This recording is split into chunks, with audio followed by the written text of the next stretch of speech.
Okay, the time is 3:02. It's August 16, 2022, and this is a special meeting of the Board of Public Works. The mayor is unable to attend today, so I will be adjourning today's meeting. And we'll start with a roll call. Diane, will you be taking a roll? Sure, yes. So, Mayor Dodge is absent. Commissioner Moriarty? Here. Commissioner Schoenman? Here. Commissioner Lemon? Here. Commissioner Shea is absent. Thank you. Next on the agenda, I would accept a motion to approve the agenda as presented. Motion by Commissioner Lemon. Is there any discussion? All in favor, please say aye. Aye. Thank you. Third on the agenda will be public comment. Is there any public who would like to comment at today's meeting? I just have a couple quick things. So I saw the agenda. Oh, okay. You're gonna need to sit at the table. Do you want to Sit at the table, please. Again, we'll need your name and residence. Lori Ortolano, 41 Berkeley Street. Just on the agenda, what do we have? We have downtown West Pearl, School Street. Is School Street the TIF district? Are we going over that area or? Okay, so. Well, if we're going over the School Street TIF, I would like to understand a little bit about how that TIF is set up. It's set up under RSA 162K, and I feel we're not overly compliant with that when we do these setups for these TIFs. I'm also concerned with School Street that that group has not been formed or met yet, and the TIF's been in place for over a year, maybe 18 months, and I think that a meeting of that group of interested stakeholders ought to take place. I think the stakeholder group on that TIF is in question as well, because you're supposed to pick people from the neighborhood who either reside in those buildings or are abutters, and the way we organized that TIF advisory board was that we picked 3 people out of City Hall who are not really residents, or just employees, and Director Cummings also serves on it, but he also serves as the administrator to the advisory board, and I think that's a conflict. So I'd like to understand a little more about what's going on with that TIF in that School Street area. And the rest of it, I'm just hoping to get a rundown on what's happening. That's why I came. Thank you. Thank you. So I'm not sure that we, I don't know who's covering School Street. I'm not sure so the TIF district is not under the purview of the Board of Public Works, so I'm not sure if that was something you had planned to cover, but to answer Mrs. Ortolano. Yeah, I plan to speak briefly to the public-private partnership and the nature of the site's development. I did not plan to discuss the details of the TIF district. Okay. Certainly if we can, I think at a high level, we can overview what the TIF district, how the TIF district functions at a very, very, very high level. But the intent today was to provide an overview of the site's development generally. And certainly if there are questions about some of those mechanics, we can try to answer them to the best of our abilities. Okay. Thank you. So Next, are we ready for the presentation. So Mayor John just couldn't be here. He had a family emergency, but this meeting was very important to him. He really wanted the board to get updated on some of these projects. So we have a number of projects to update you on today, and I think there will be more forthcoming at subsequent Board of Public Works meetings. Many of the projects here are primarily under the jurisdiction of the Board of Aldermen, but there are elements that require approvals from the Board of Public Works. So we thought it would be really helpful to have sort of an overview, and then in coming meetings we'll be asking for approvals. So at least you'll have a good overview of some of these projects before that happens. So with that, I think Director Cummings is going to lead off. All right, so again, for the record, Tim Cummings, Director of Economic Development. The first project I'm going to talk to you a little bit about, and again, my conversation with you today is going to be just a very high-level orientation of sorts for this project, and I'm sure there'll be follow-on meetings where we can get more into the specifics. This is a project that has been discussed at the Board of Aldermen, and other boards throughout the years. This is a long-term initiative for the city, and it's referred to as the Downtown Riverfront Project. And so this is just a very quick slide deck that I had, and I had given to the Infrastructure Committee of the Board of Aldermen back in December of 2021 that I just thought would be good to use as the backbone for today's meeting. So the Downtown Riverfront project, the genesis for this project came about from the Downtown Riverfront Development Plan. This was a master plan that was done back in the 2016-2017 timeframe. This was a big community outreach effort done, actually led by community development, and it basically set the stage or the table for the project that we'll talk a little bit more about. The high components of the project were multimodal connectivity, trying to develop access to the river, recreation and green space, creation or preservation, environmental stewardship, floodplain resiliency, and then economic development. The project team that's implementing the Riverfront plan here is BHB, Halverson Design, Hayner Swanson, HL Turner, Fitzmaya Tachi, and the construction manager is Harvey. I should note Harvey technically hasn't been put under contract yet. We issued the RFQ for them last year, and we would be anticipating putting them under contract sometime over the next few months. All the other folks have been under contract in various iterations. This project area overview shows you from basically the Broad Street Parkway down to what I guess I will now call the CSX bridge, but was originally referred to as the Pan Am pedestrian bridge right here. But as you all may or may not know, Pan Am recently sold to CSX. And this gives you basically the idea of the project area. If you were to refer to it in the master plan that was done back in 2017, I think it's basically quadrants 2 and 3 of the 4 quadrants studied in that plan. We are wrapping up preliminary design and trying to get underway with final design.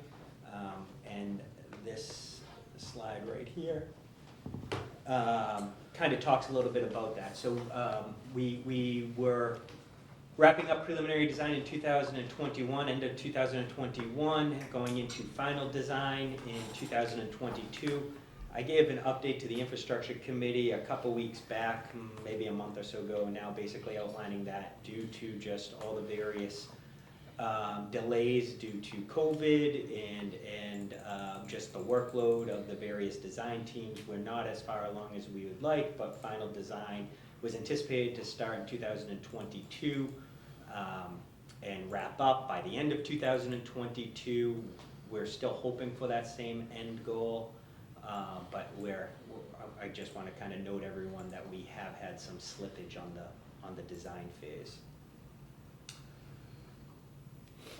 So the priority will be the west side of the river from Main Street to the Parkway, and then as we have availability, we will try to do the east side of the riverfront. We were projecting soft construction costs of about $4.5 million, hard construction costs of $15 million, a 1.5 contingency, a total of $21 million. Is what the total project cost was projected to be based off of preliminary design. We will continue to evaluate these numbers. The big component here that everyone should be aware of is the funding for this is through the Downtown Tax Increment Financing District, what is referred to as the TIF. That money is generated from within the tax district itself, and we can only really spend what we generate within that district. So we're capped on the amount of money based on the development that we have. If there's more development, that could change the financial plan, but as of right now, the $21 million is really all that we can afford with the current development scheme that we have. So how does that $15 million get arrived at? So here are the high budget projection overviews of the various costs of the downtown riverfront. I will go into more detail on this in a second, but basically, we're not gonna be able to afford everything. Basically, what's highlighted here in red is really what we will focus on trying to get done, and we're, coming in at just under $12 million. If we have more capacity in that hard construction budget, we will try to do more. The big one that we would look at is the pedestrian bridge, which I'll talk to a little bit in a few minutes. So just to kind of orientate everyone as to what we're talking about here, this is the west side of the river. Again, what is now the Veterans Memorial Parkway, but at the time of the development of this master plan, it was referred to as the Broad Street Parkway. We have Main Street here. And right here is the former Riverside Barbecue Restaurant. And so what we're looking to do is mirror exactly what is on the other side with Peddler's Daughter, with a boardwalk right in along through here that will connect onto an existing trail that you may be aware of that's right here.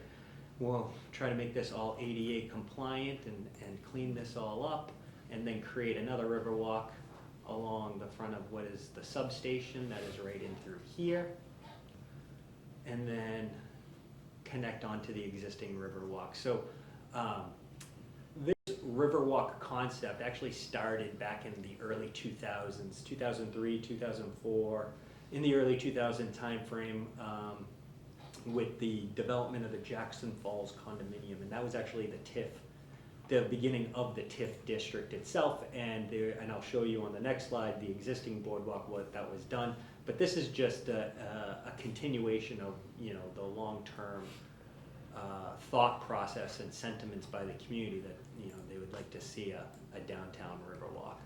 So this existing Riverwalk, as I mentioned, is already in existence. This came about with the development of the Cotton Mill Apartments, which is right here. So we'll just make some various improvements along here, including lighting upgrades throughout this whole area. We'll add an ADA ramp right in through here to make it ADA accessible. And this is an existing bridge, pedestrian bridge that connects you back over to the clock tower side. So we'll do some cleanup and some beautification in and along behind Clock Tower right here, continuing on through. And then this is kind of the start of Parc de la Renaissance, and then there'd be a complete revisioning of Parc de la Renaissance right in through here, and I'll show you some images of that. Now the master plan called for the dock to be in somewhere around through here, and as we did some further study, the preliminary thought was recommended in right through here. However, that is still being studied even further. I'm not even sure that we will actually be able to do the dock. The engineering consultants retained for us have had differing opinions as to how to execute on this vision. So more study is necessary before any conclusions or decision is arrived at, but the current thought process is to place the dock. And when I say the dock, what we're referring to is like a kayak launch.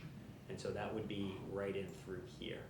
And then connecting on through here, so there's full connectivity. The idea is to create that boardwalk similar to what was mentioned right here, back on this side, connected up to what I believe is referred to as Bicentennial Park, right in through here, do a re-imaging of Bicentennial Park, and then that brings you back to Main Street. And so these are the types of enhancements that are being contemplated, that we are getting engineered and designed right now. I'll walk you through some visualizations of what we're talking about. So this would be what Bicentennial Park would look like, and the big thing here is actually the addition of this. So right now, Bicentennial Park, so this is Main Street, this is the office building that's right in the rear of the site. It is not ADA compliant.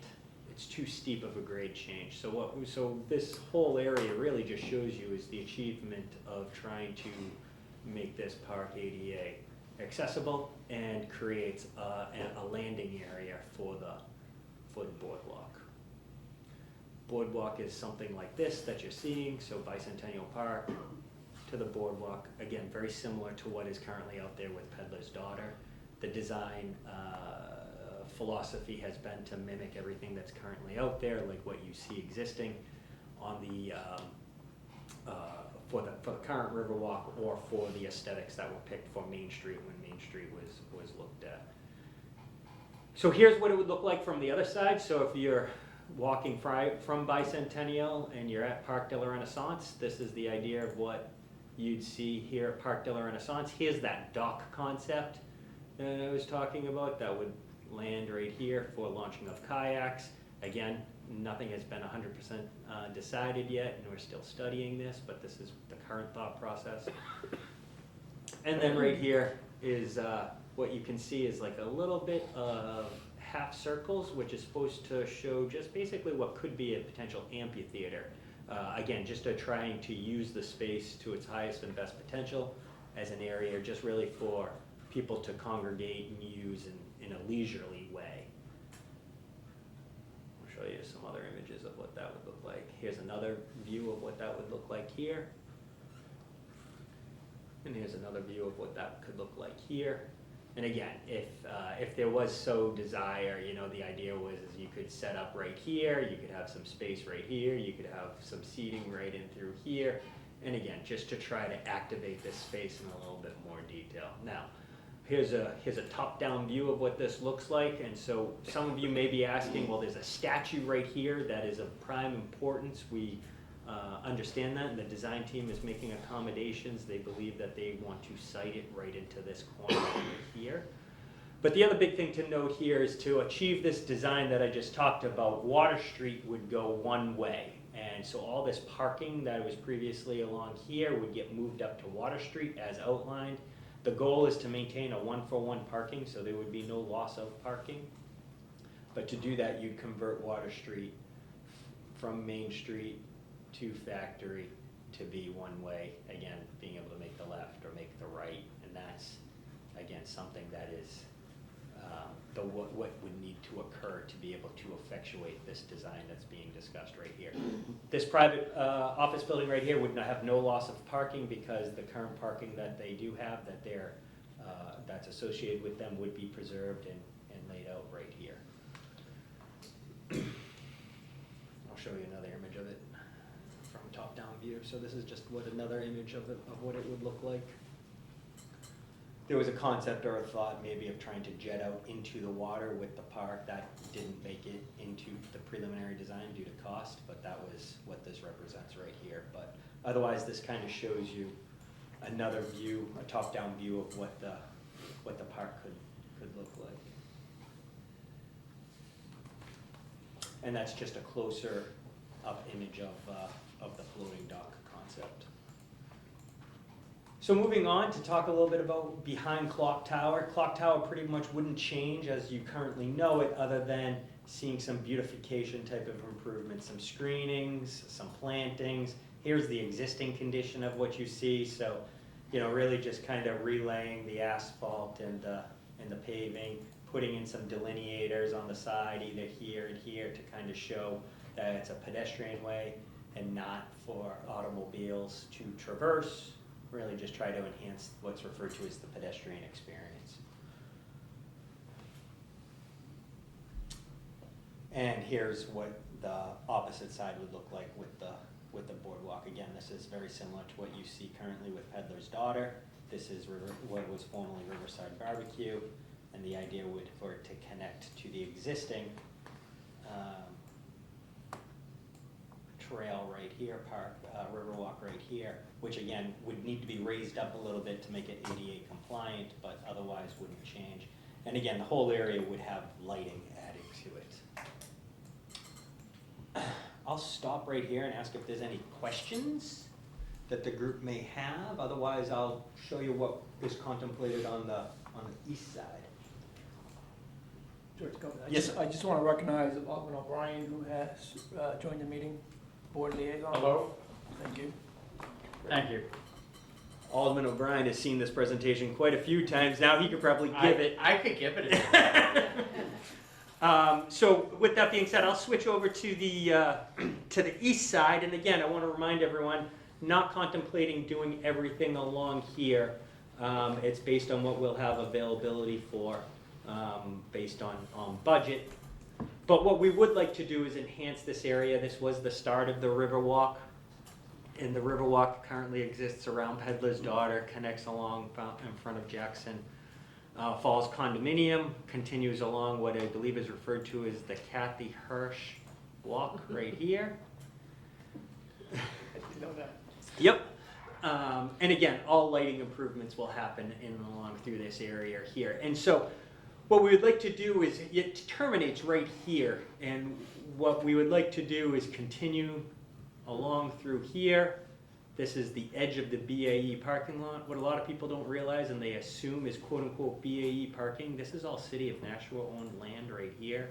I say that to you just to give you some sort of context and orientation, but nonetheless, all we're trying to do is create the Riverwalk in through here with the thought that, excuse me, you could use the existing pedestrian bridge right here, though our first study of this really recommends a decommissioning of this pedestrian walkway. And we would be looking to add in a new pedestrian bridge right in through here. We'll show you some images of what's contemplated. Again, and that's just due to age of the existing condition. So then once you get to here, this is currently in existence, and some folks may realize that, but what they may not know if you don't use it, it's not paved. So really just looking to make some basic improvements along here, make it ADA accessible. And something I haven't touched upon, but we'd be looking to do throughout the entire area is, drainage improvements to stop runoff into the river. Try to, steward this land area that's environmentally sensitive as best as we can. So we'd be looking to make those upgrades in and along through here as well. Again, just general beautification, make it ADA accessible. Connecting on up right here. So there's a grade change from where the library is to where the Riverwalk, unpaved path starts right about here. So we'd just be making some improvements along through here, make it ADA accessible by replacing the current ramp. Connecting on to terra firma right here, going around the parking lot. This is privately owned, and we would be looking to create that boardwalk on the other side of the river right here, so it complements what you'd find over in front of Peddler's Daughter, and again, giving that full connectivity. That's the entire vision for these two quadrants, the east and the west side, and we would be looking to implement what you're seeing here, which is all outlined in the master plan. I'll show you some visuals just to help give you some orientation. So here's what it would be if you were on the existing path on the library side here. Here's the library, and you'd be connecting on up to the terra firma right up here. Here's what it would look like if you were actually walking on the new path that is not in existence right along the BAE parking lot. So this is what you'd be able to walk along here. And then just so you can see, here's some examples of what the bridge would be, the new pedestrian bridge would be added. It would be something along the lines of this.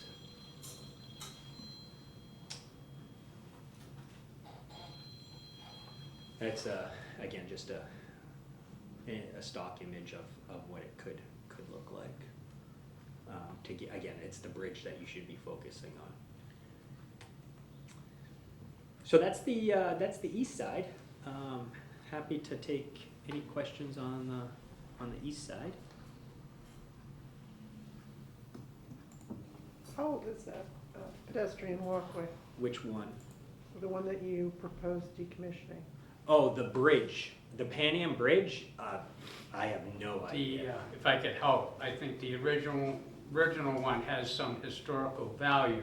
It was the seat of the Great Crown Hill Fire, to which I hope somewhere gets memorialized to some degree. We're working on that. Yeah. But however, I imagine it was replaced after that particular fire. So We don't own this bridge. This bridge is Right. owned by now CSX. We have a rental agreement with them. We lease the rights to be able to have pedestrians walk across it. I can check to see when that lease agreement was entered into. Have you been across that bridge lately? I'm just curious. The last time I walked across it was probably 5 or 6 years ago. I walk it weekly, Oh, so okay, last so- week I walked it. Yeah, is it in pretty good shape or bad shape or? Again, our professional consultants Makes sense. have recommended that we look to start the decommissioning process. Okay. I believe what they will tell you, and City Engineer Hudson is intimately familiar with this because he's been involved in this from the beginning, is it doesn't meet the structural codes of today. It, as you know, codes evolve. And what they're recommending is that we are aware of the load that gets placed on it. So, they wouldn't recommend, one person, 2 people, 3 people, okay. You start getting 100 people out on there, that's when they start to get a little nervous. I mean, so. In this drawing, it's hard to see the railroad tracks. Right. Oh, here, yeah. Yeah. I mean, I could probably try to, you want me to flip over to GIS? Yeah. And so this would be it here, and this would be the railroad tracks, and this is the pedestrian walkway that's right beside it. That's why they own it, I understand, right? So this is the freight rail that runs across it now, that gets about once, twice a week at the most. Usage goes west out to Peterborough, Keene area, and then we have the pedestrian walk that's right beside it. So the, now CSX trains, the diesel engine with its cars pass over that pretty much daily, My understanding is once, maybe twice a week at the most. but pedestrians are too heavy. So it's separate. So it's this extension that's right beside it that they studied, not this itself. And I can't comment on whether they studied that or not. They studied this extension right here. That extension was cantilevered off the existing bridge, so it's kind of like scabbed on, so to speak. So it's that's what they evaluated. Obviously, the railroad bridge is strong enough to carry the rail. That's not the issue. But in order to fix that existing extension or bring it up to code, that would be cost prohibitive. Really doesn't make sense to do that, especially on a bridge that we don't own. So looking at decommissioning an alternative seems to make a lot of sense. Versus building or putting in a brand new one. Right. I mean, it's better to put in a new one versus More try cost to effective. rehab that one and bring it up to current codes.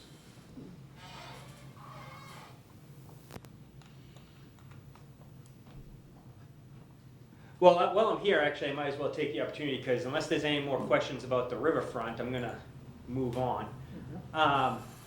And just, this is an FYI that folks should be aware of. Main Street here, there's an idea of studying Main Street and to look to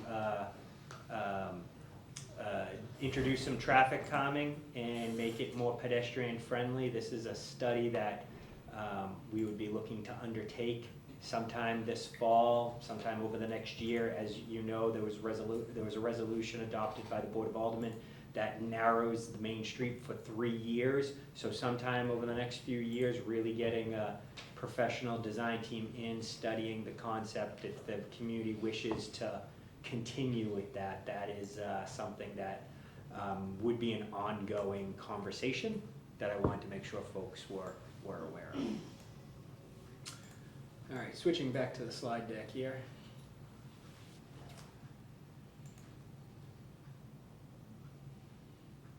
I think you know a little bit about the next one, and that's West Pearl Street. So West Pearl Street, again, this was something that the Infrastructure Committee of the Board of Aldermen was aware of. We had a couple updates in front of them.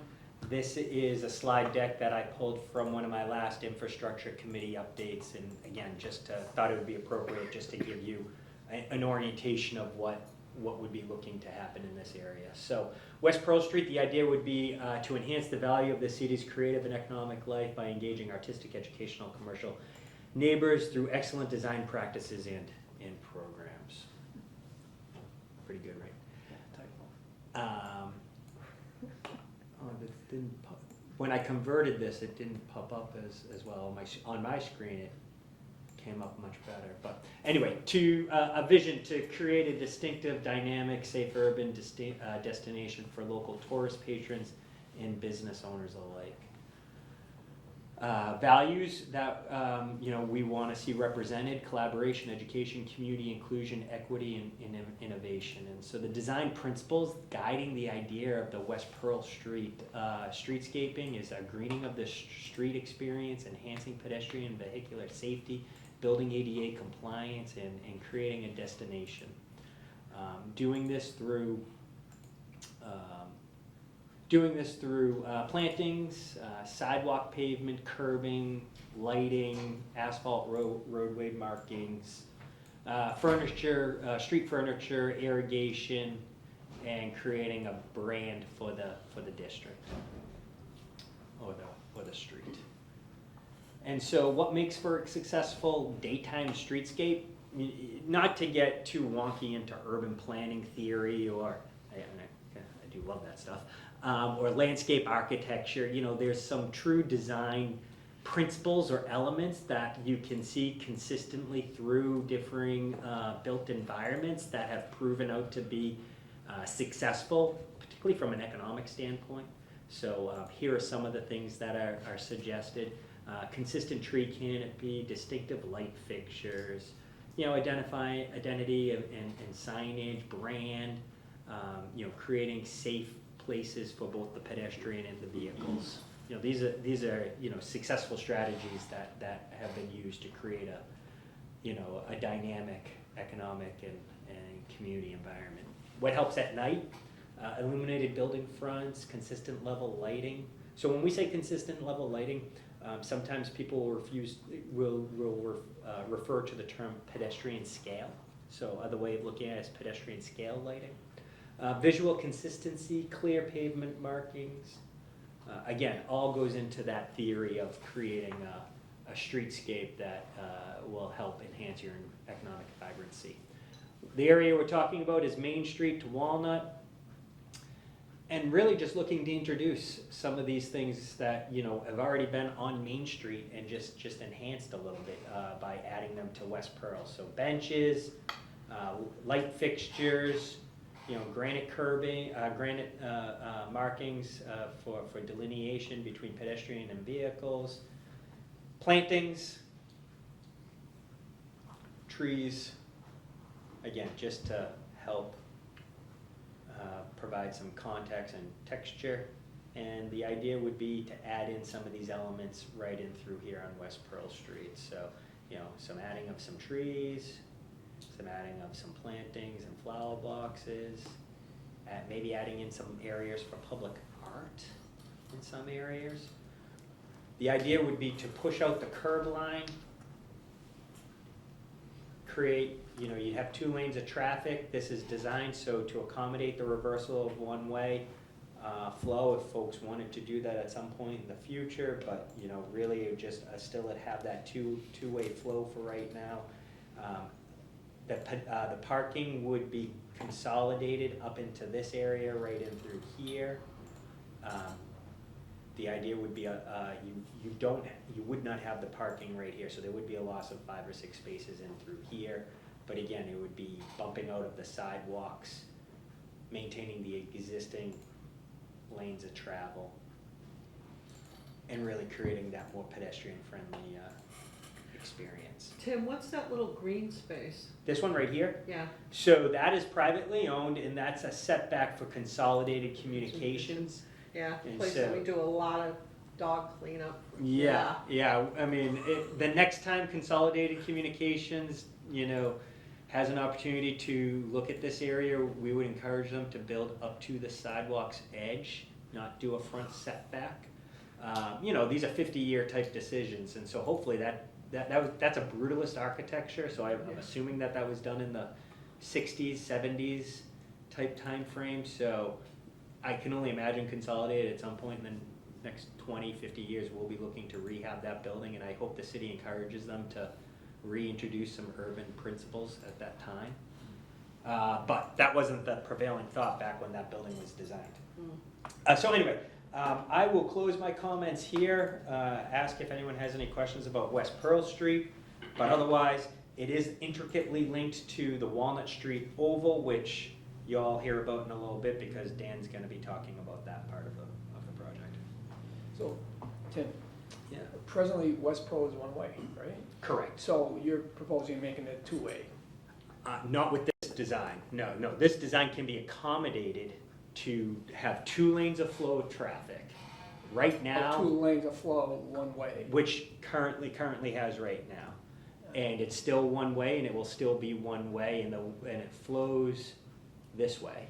Right. And I'm only saying this because we've heard time and time again over the years that getting from the from the Parkway over here down Central, crossing the Walnut Oval, and then getting to Main Street, you now need to loop around. It's not as easy as folks would like, and they've pointed out that it would be much easier if you could continue on West Pearl Street to Main Street and look to turn onto Elm if you wanted to go into the garage, or otherwise get to Main Street in a much easier fashion. But more study is necessary before any of that happens. All right, with that being said, I'm going to hand it off to my colleague, Matt Sullivan. Do you want this? Can I grab that actually? Yeah. That'd be great.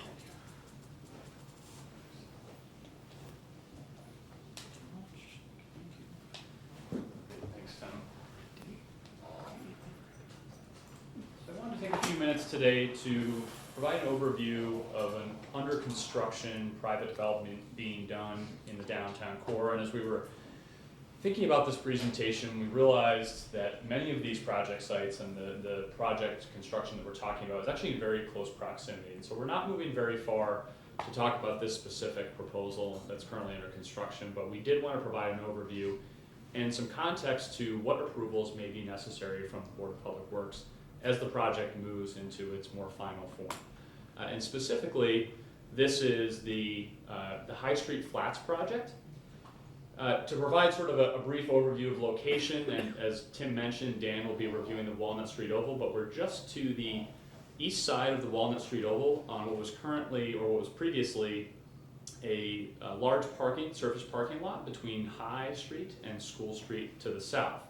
And what's currently under construction here is a 7-story multifamily building with 156 total units proposed, and there's a mix of unit typology within the structure.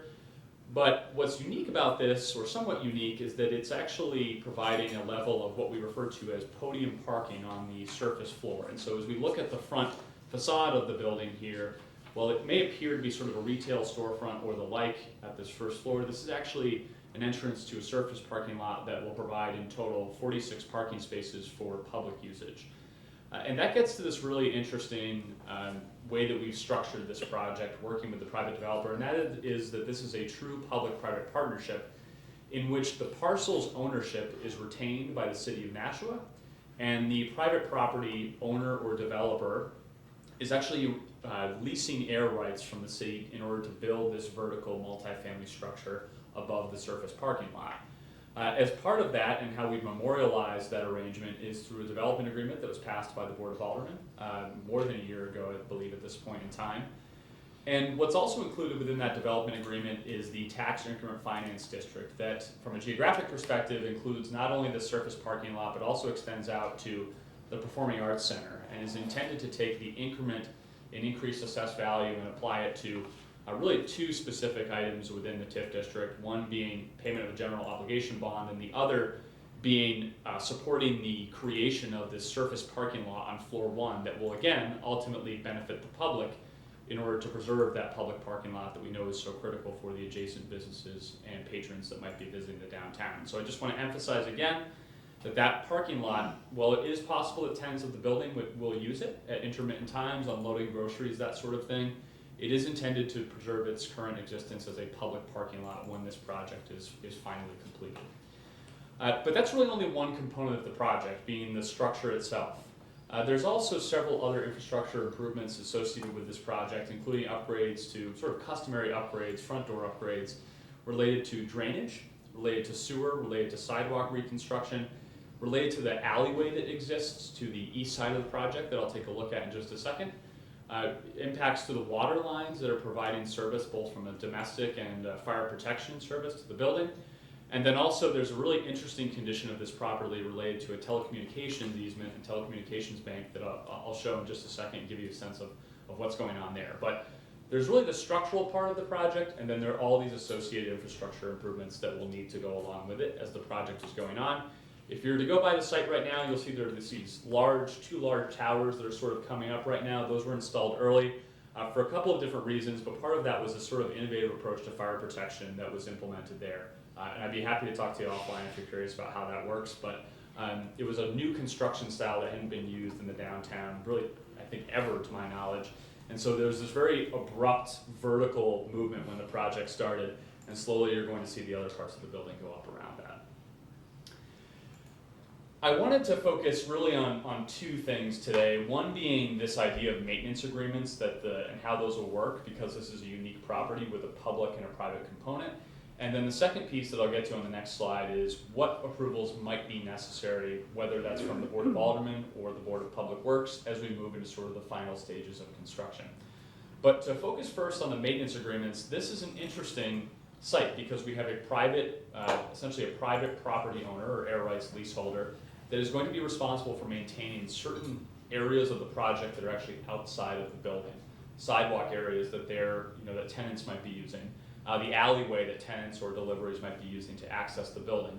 Some of those we've actually agreed to the developer with to have them maintained by the private property owner, although they might be within the public realm. So I just want to point out that piece of the project right here and now. Going specifically through sort of how this lays out on the site, you'll see that obviously High Street runs to the plan north there, and there's a High Street maintenance area, and then School Street is to the plan south in the red area. And within those two specific areas, let's focus on the orange to the north, we have some drainage line construction that's going to be going on within the public right-of-way, including a roof drain connection that would be made. We have some wastewater line construction that's going on in order to connect the future structure into the existing sewer line that exists to the plan north.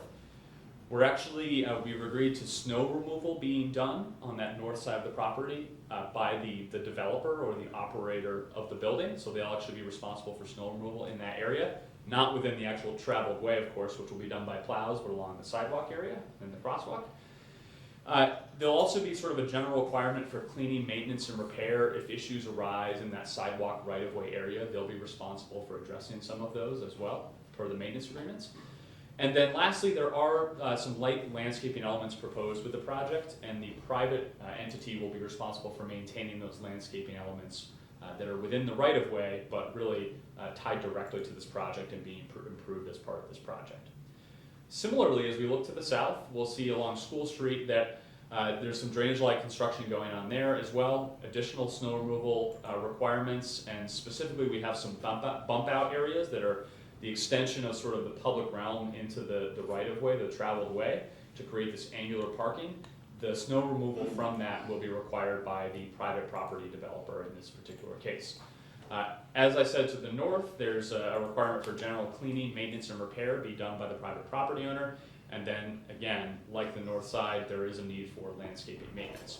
And so those are sort of that's the general instructions of the maintenance agreements. I would just point out as well that you'll see this note here in the plan. It's a little bit small, but this yellow area is actually going to be maintained by the city. As a public parking area, it will be treated as a public parking asset, and so that's included within the structure of this development as well.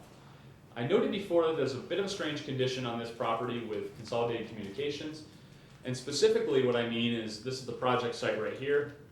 There's actually a large telecommunications bank or conduit that runs through the center of the property, subsurface. We've, working with the developers team, we've elected to essentially keep that in place rather than relocating it, but there is a need for an easement, and I pointed out only because it does ultimately cross through the right-of-way, and so it's not necessarily the jurisdiction of this board per se, but I do want to make you aware of this unique condition that exists on the property relative to telecommunications. And then finally, I wanted to put in front of you at least some of the pending approvals that I believe will be necessary as we move forward into more of the final sort of external elements of construction on the site work of the site. Specifically, I wanted to call out, and I can certainly flip back to the other plan, there are bump outs for a transformer and pedestrian connections and the creation of this angular parking along School Street. We expect that those bump outs will likely require some level of encumbrance permitting or the like, and so we will possibly be coming back to this board or some jurisdiction to request that approval. Obviously, in the event that these items are not approved, we'd have to have a conversation about what the final condition looks like, but this is the project as contemplated today. Additionally, there'll be relocation of existing aerial utility and some new utility for electrical via Eversource, and that is anticipated within the School Street right-of-way to the plan south. That will require some level of approval, whether through the Alderman or the Board of Public Works. As I mentioned just a moment ago, there is an external transformer being placed within a bump out area, or proposed to be placed within this bump out area right here. There'll be a level of shared maintenance for snow removal and access with Eversource and the private property owner, but because it's being placed within the bump out area, there will likely be a need for some level of encumbrance there as well. Further, two sort of parking related items, we will be exploring a parking prohibition along High Street and also an angular parking adjustment along School Street. You may note that the parking configurations proposed here slightly differ from the existing condition, and so a modification will be needed to the ordinances that govern the way that parking is actually laid out. Further, there may be a need for some level of review and approval relative to underground utility work that's not yet been completed in full, and so we'll have to come back to likely this board or the Board of Aldermen for final approvals on that as well. I can say with some confidence today that I expect that the approvals for the Board of Public Works to consider will be presented at your upcoming regular board meeting or perhaps the one following. I included this language simply to say that we are working on getting these requests to you as soon as possible. We recognize that it's a bit unusual that the project is under construction, but because these are a product of the final condition and build out, we were delayed in getting them to you, but we'll certainly bring them forward as soon as possible. Happy to answer any questions about this project that you might have, and if you have any questions about the construction, I can either try and answer them today or get back to you with some details. Matt, just one question. I'm not sure if I heard you correctly. The angulated parking, Yes. that is going to be the responsibility of the owner and not the city to So plow. that's correct. This angular parking, it will be their responsibility to actually clean out these angular parking spaces. Yes. Great question. All right.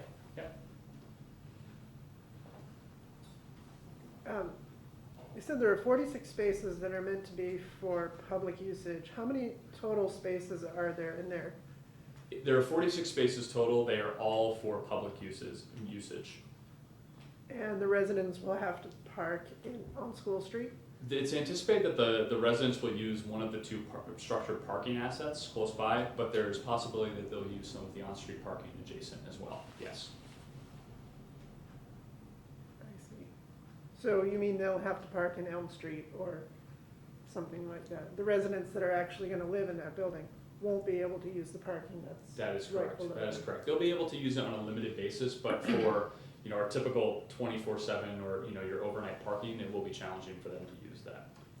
Do you have GIS so you can show where the garage, Yeah, absolutely. High Street actually is? Be happy to. Yeah, absolutely. So you can see how close it is. Yeah, I think when we're looking at a site like this, we personally, I'll speak for myself, it maybe is exaggerated in my own mind how far it is.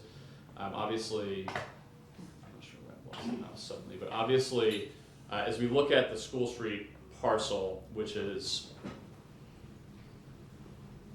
this area right here, the structured parking asset is actually right here. That's the closest garage. There is another structured parking asset obviously down here near City Hall. This is what we anticipate that the tenants will be using during their residency there. I've never parked there. Is that free parking? Tim might be able to speak better to that. Sorry to relay it to you. Depending on the time of day. Yes. So, yeah, it charges during the day. It's Zone 2. If I may, Matt. There's also, we're in some friendly agreement with one of the businesses in the community that has allowed some parking adjacent to the back of the property. Am I correct, Mr. Cummings, on that? Yes, there are friendly reciprocal parking agreements all throughout that entire area, particularly 25 Walnut Street, and the Ace Hardware.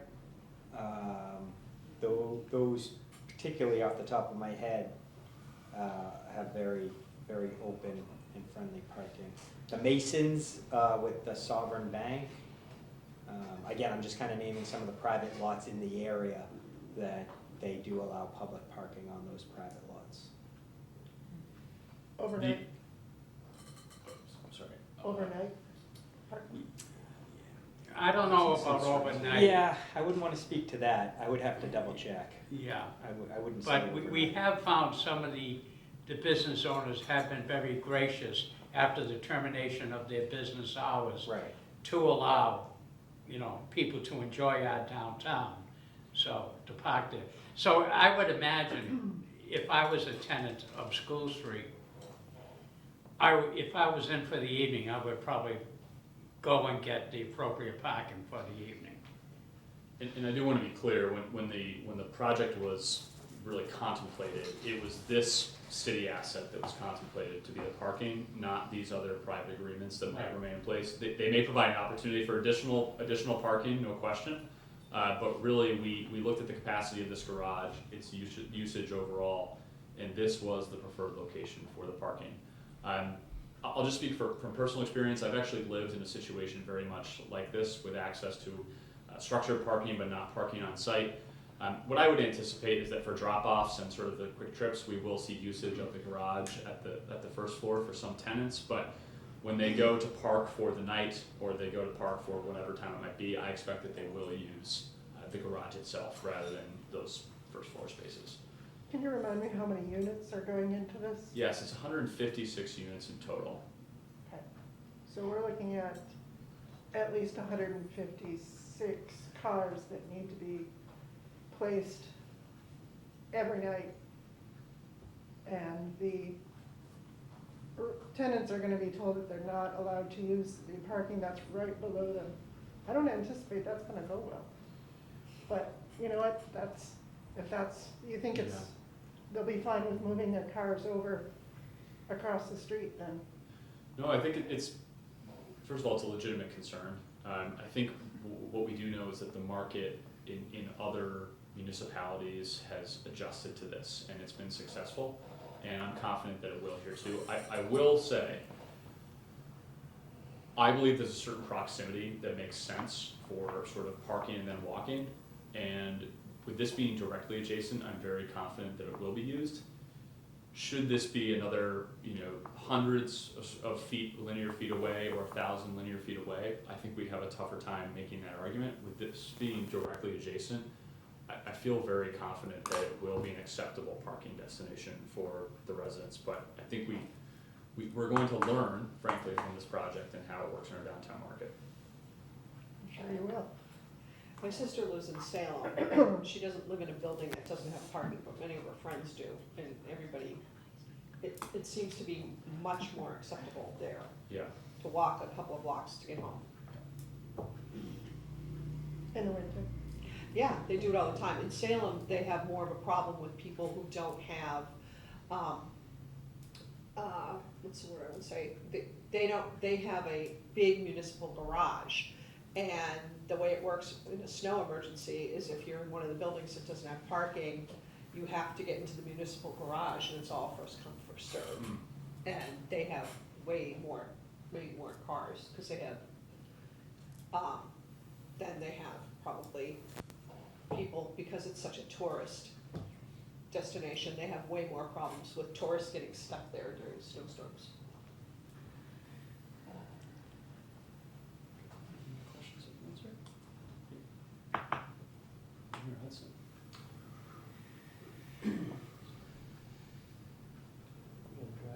No, you're driving. This is the one I've been waiting for.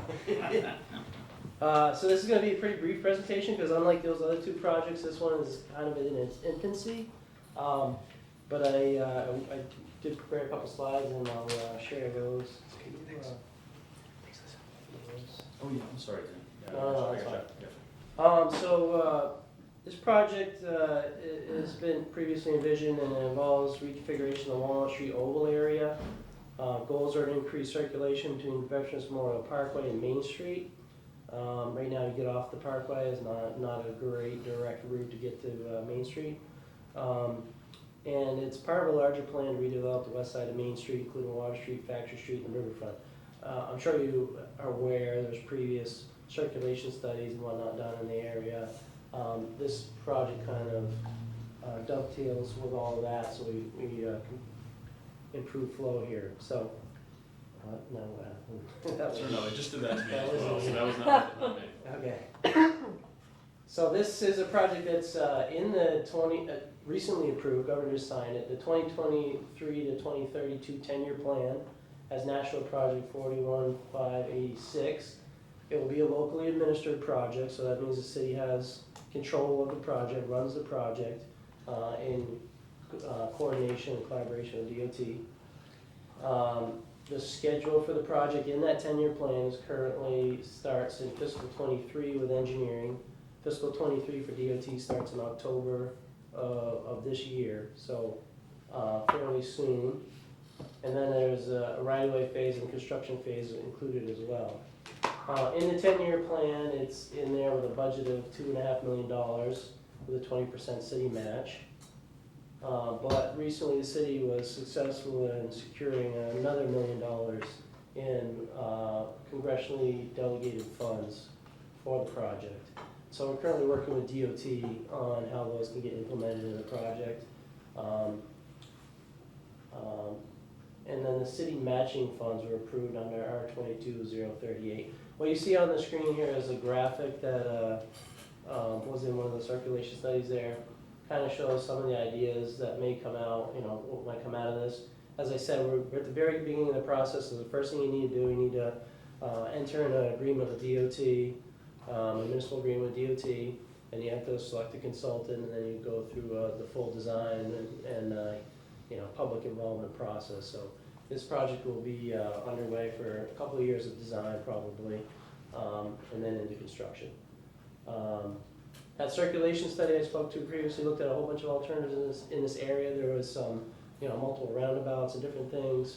Since then, Pennachuck Waterworks headquarters was constructed in the middle, so that kind of takes away a couple of those options. But the plan and idea here, I think, is to recreate sort of a grid network street layout here to provide better connectivity and greater direct access to Main Street and downtown from the Parkway as noted. So be happy to address any questions. Okay, you'll be hearing more about it in the coming months. Great. Unless anyone has any other questions, I think that concludes our presentation. All right, so that is it. Thank you for sharing the information. And last would be a motion to adjourn. Oh, did I have Oh, one thing? yes, Good of the- Alderman O'Brien. Thank you, Commissioner. This is just for the good of the organization. Just tonight, we're holding an infrastructure meeting, and just to keep you guys in the loop, there's a street next to the Pennachuck School. Believe it or not, it's called Old Harris Way, or Old Harris Street. And that's where they're gonna put the solar panels. And it's gonna probably be monitored by the fire and police. And as you know, we already got a Harris Road and a Harris, Street. So we don't need a third, So we're gonna change it to Solar Way, because it's gonna be a solar farm, so just to keep you on the loop of that. And it'll be adjacent to the Pennachuck Junior High School. So where exactly is this street up near? If you look at the entrance to Pennachuck Junior High School, Yeah. it's immediately, I think, to the left, am I correct? You are correct, yes, yes, I'll pull it up here, so. Yeah. And like I say, this is for clarity for Yeah. emergency purposes, and that's So it's why we're this doing it. road right here. Oh, okay. Yeah. It's an interesting Class 6 road, unmaintained, subject to gates and bars, a road that exists. Okay. There was once a large subdivision out here that was later consolidated. And this was the access. This will probably go the same way as the North Fork of Blood's Crossing. And if you know where that is, I'll give you the gold star. I don't know where that is. Oh, do you know where Myrtle Street was? Yep. Okay, all right. This is it right here. This is the North Fork of Blood's Crossing right here. Thank you. Jeez. Sorry. It did exist, I didn't make it up. Okay, thank you for sharing that. Commissioner Lemon, I move that we adjourn. thank you. All in favor, say aye. Aye. Okay, this concludes the meeting, thank you.